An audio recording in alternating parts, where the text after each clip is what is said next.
Bonjour, donc je suis Éric Leroy, dirige le syndicat national de l'industrie des technologies médicales qui réunit un peu plus de 470 entreprises, fabricants, développant des dispositifs médicaux, c'est-à-dire tous les produits qui vont de la seringue au scanner en passant par tout type d'implant ou les pansements.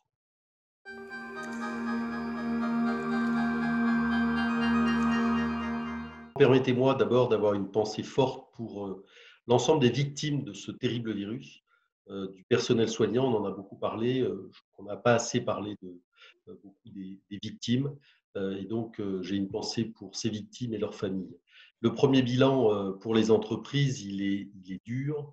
Il est dur dans la mesure où on a récemment fait une enquête qui montre que c'est 20% en moyenne sur l'ensemble de la filière qui est estimée comme la perte à fin décembre 2020. Donc, vous voyez, c'est très, très lourd en termes d'exploitation.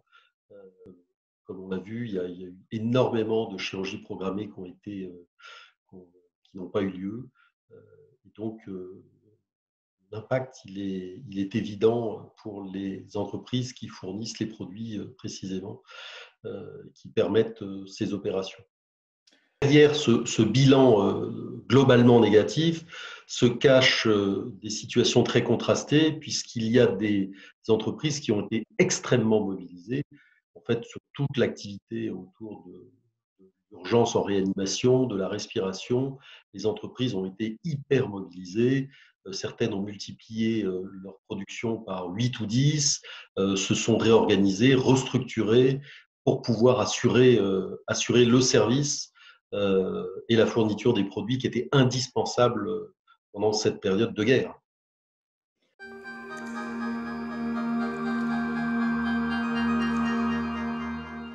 Plusieurs choses. Le premier élément, à plus court terme, c'est la reprise d'activité dans les établissements. C'est un élément clé. Les entreprises sont prêtes. Aujourd'hui, ce qu'on observe, nous sommes au moment où on parle, nous sommes en juin 2020, l'activité n'a pas du tout été normalisée.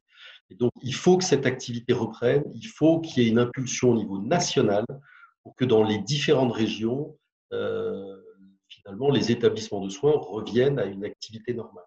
Ça, c'est la première priorité. Ensuite, il y a un élément évident, c'est qu'il faut qu'on revoie la politique de régulation de notre secteur. Ça me semble essentiel et évident. Pendant des années, tous les mois, il ne se passait pas un mois sans qu'il y ait des baisses de prix des produits. On est arrivé à des situations de tension extrême précisément parce que cette politique comptable, on l'a vu, a eu des conséquences. Et donc, il faut se remettre autour de la table pour revoir politique de régulation qui tire leçon de cette crise.